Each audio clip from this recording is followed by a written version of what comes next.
Hey everybody, what's up? It's James here from Stormcrow Gaming, and today we're going to be going over one of my favorite decks that I've built to date. The idea came from another user, so I will leave their link to their original deck in the description down below along with this deck, so be sure to check that out if you're interested in this, and maybe you'll find ways to improve this that I didn't see. But I am very confident in this deck. It's very strong. It holds its own quite well in competitive scenes. Pot of 4 is what you really want, but it can handle 3. This is not a heads-up deck. Don't play this in heads-up. You will almost certainly lose because you just don't get the acceleration that you need. So anyways, we're going to get onto the deck itself. We're not going to go over every single card, but we're going to go over all the combos, the important pieces, and the ways to win. So let's jump into that. So we're playing a Stax combo list for Selvala Explore Return. Selvala reads, but first we'll go over her stats.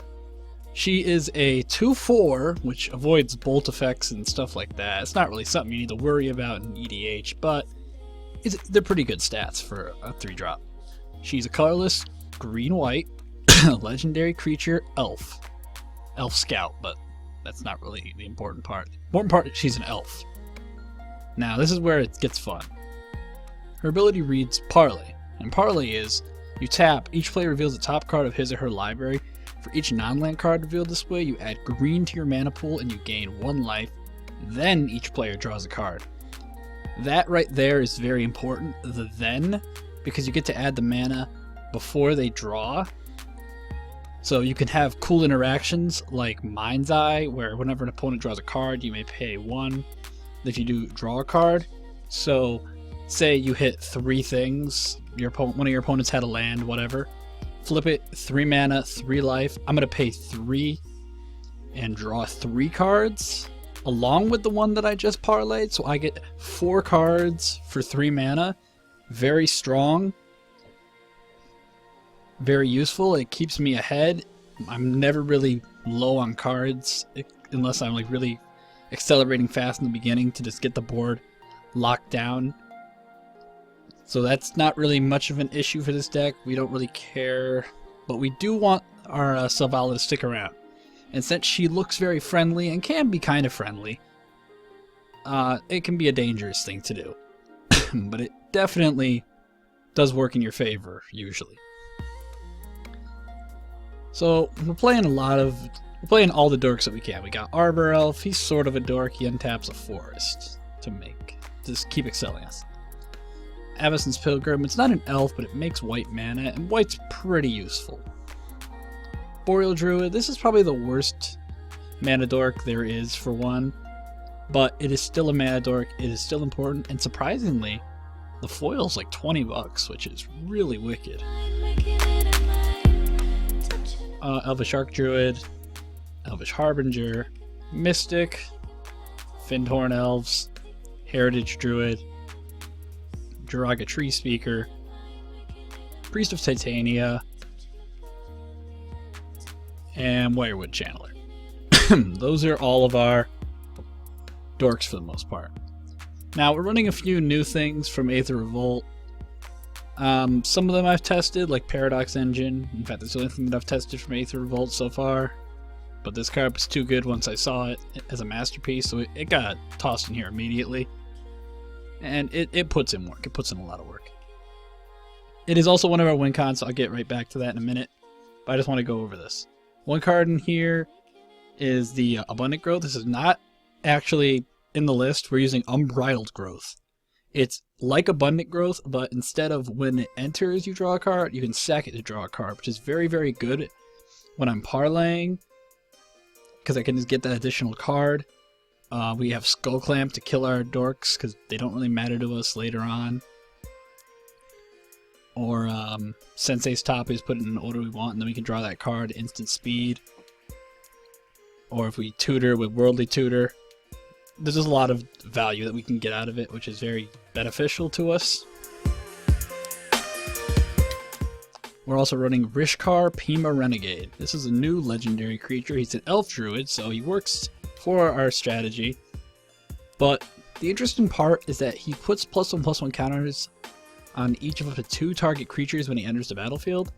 So we can turn our Stax cards like Selvala, Hokori, Gaddock Teague, etc. into dorks, and I think that will be able to push this deck even further because it gives us that additional mana that we lost when we locked down the board with, say, Hokori, for instance. And it pushes us forward and gives us more mana, and that's what we care about. We want mana.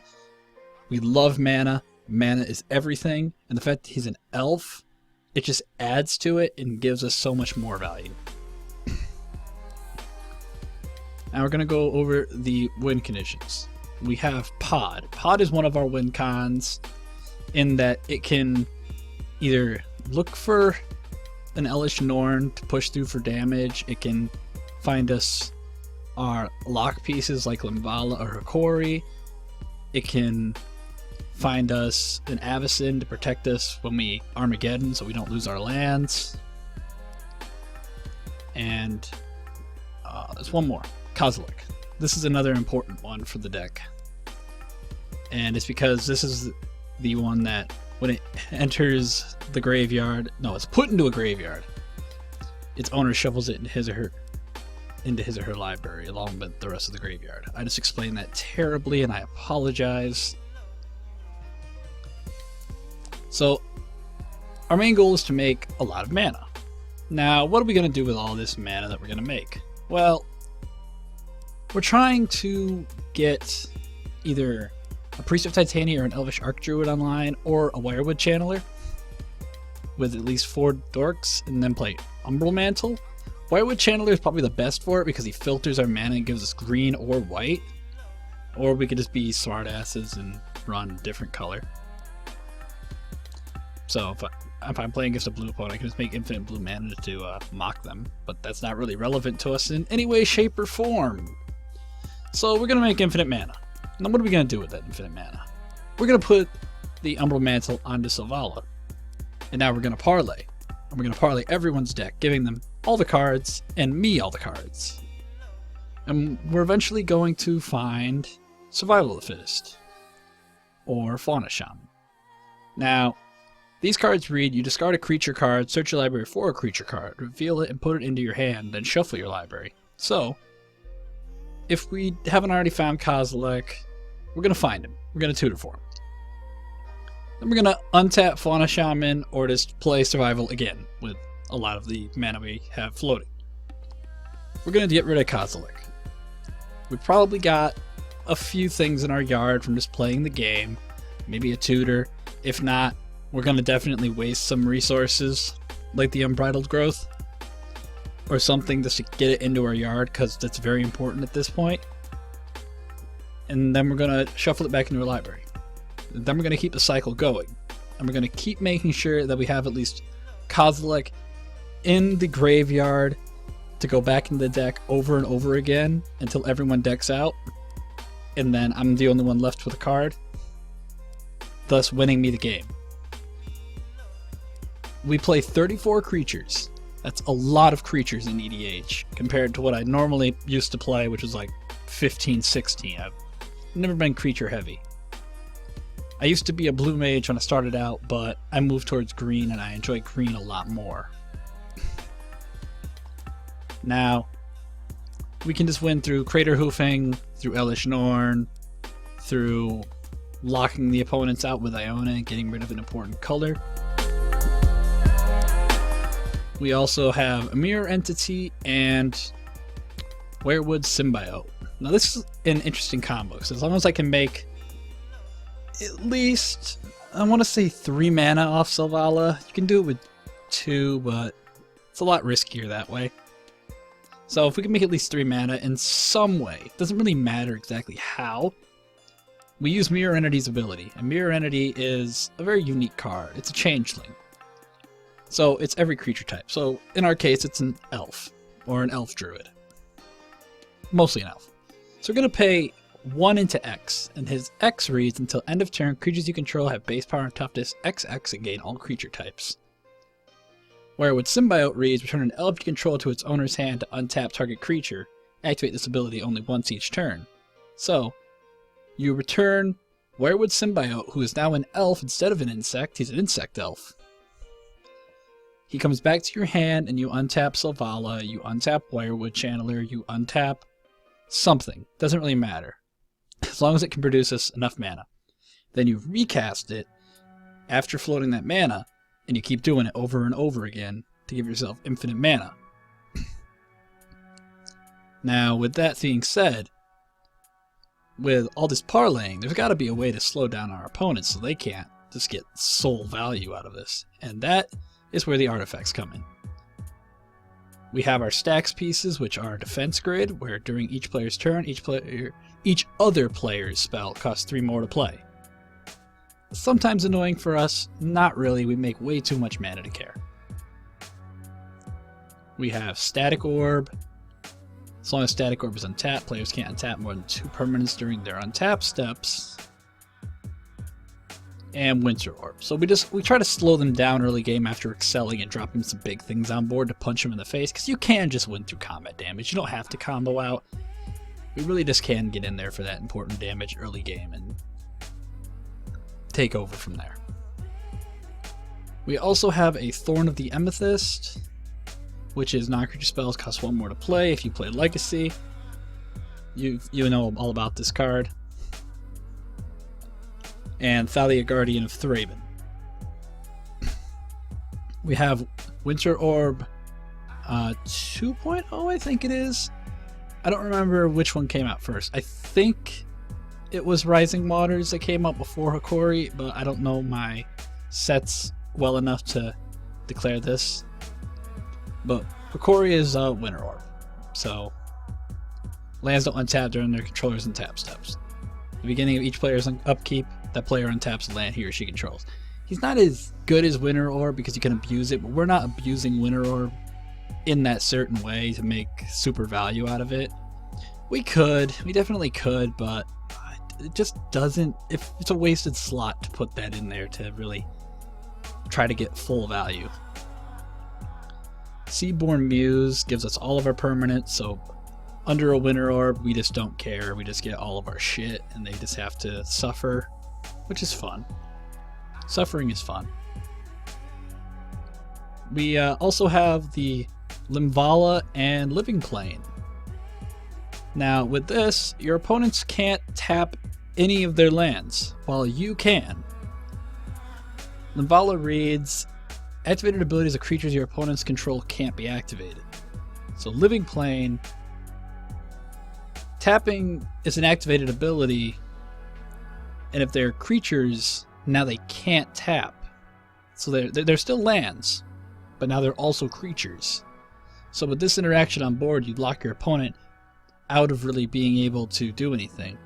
And then you just kind of sit there and go off. We have a lot of tutoring effects. We have Court of Calling, a lot of Mari's Call. I think I said that right.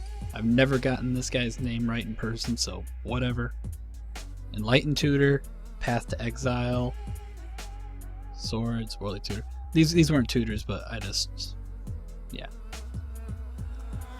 We have a Green Sun Zenith, and we can Genesis Wave, which is another one of our win cons, because we have a lot of mana. We'll just do it. I've Genesis Waved for 7 in this deck and hit straight value. We have a lot of permanents and only 10 non-permanents, so the chances of not hitting any sort of value at some point really just doesn't matter to us. We're going to hit something. So if you're going to Green Sun or Gen Wave, Green Sun for 6 is usually what we want to get the Woodland Bellower. He helps us find Wirewood Symbiote so we can keep Selvala rolling and just getting us more mana and more cards.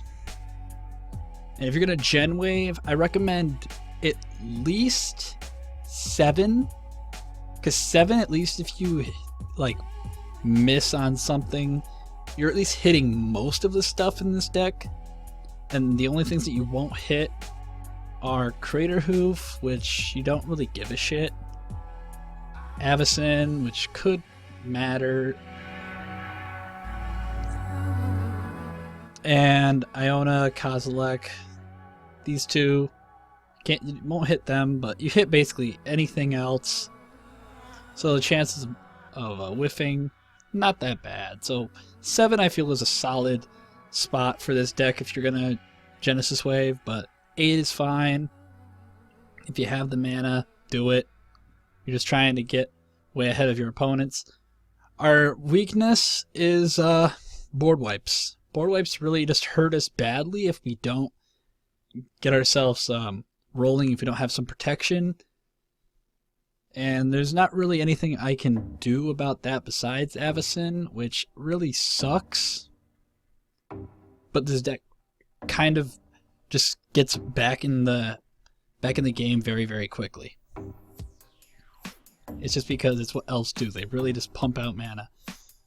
And they do it fast, they do it efficiently. So with that being said, Paradox Engine. Now this is a card I needed to go over. It's a new card from Aether Revolt, as I previously stated. It's a legendary artifact, and it reads, whenever you cast a spell, untap all non-land permanents you control. Now, when you're running as many 1-drop, 2-drop, 3-drops as me, this thing will just give you so much value. And if you have Selvala online, you can probably win with it, as long as you can just keep casting things. And if you can, hopefully, with some luck, draw a 1,000-year elixir, where your creature's activated abilities gain haste. Well, they don't actually gain haste, but you can tap them as though they had haste. So we're just going to say they have activated ability haste for the fun of it. And then you can just really just go off and just keep going off and going off and going off. Hopefully drawing out your opponent's decks and hopefully comboing so your opponents just die. We also have a Chrome Mox. I'm thinking cutting this for a Mox Diamond. Diamond's just better. But, maybe.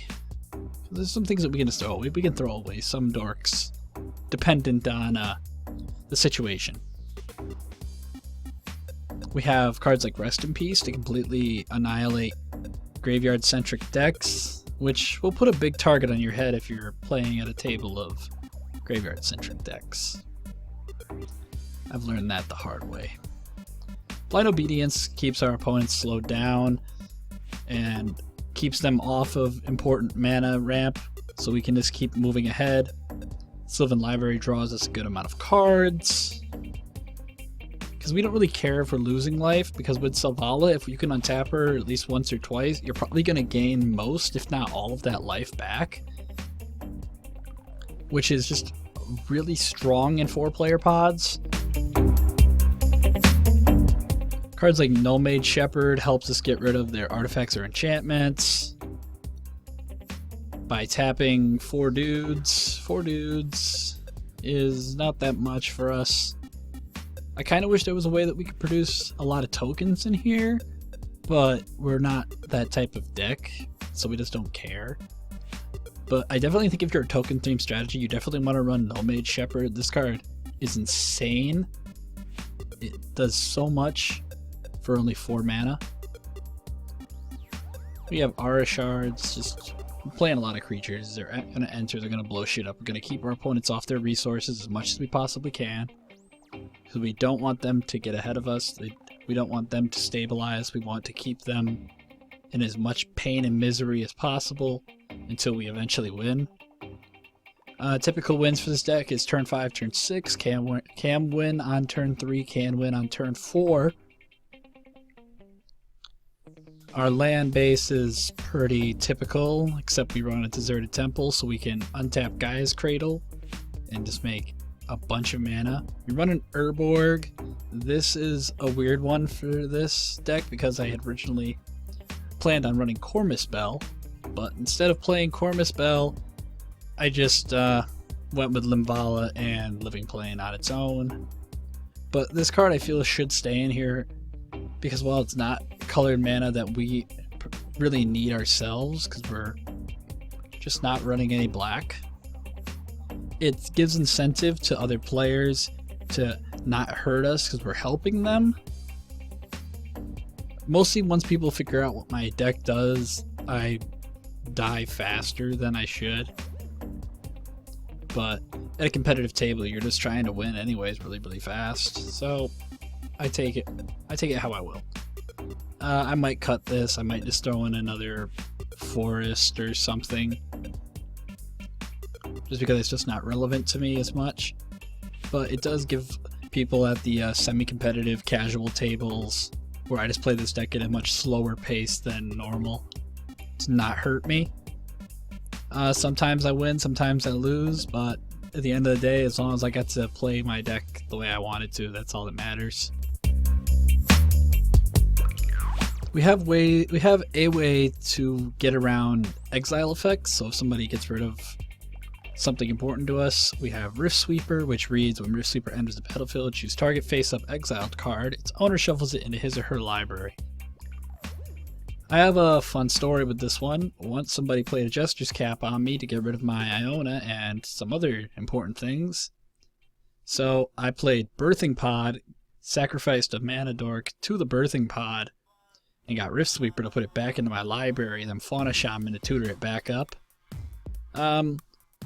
Hitting them with Iona was pretty brutal, but I felt it was justified for the bullshit that they tried to pull.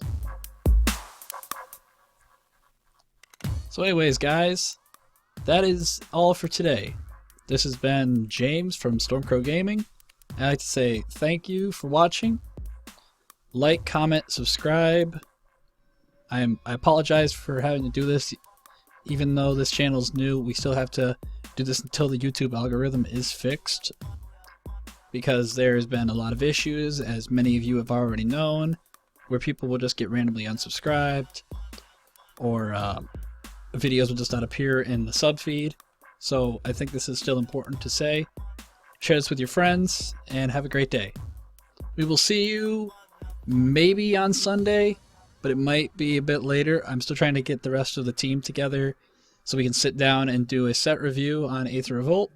So that will come hopefully within a week's time. Thank you all for watching once more, and goodbye.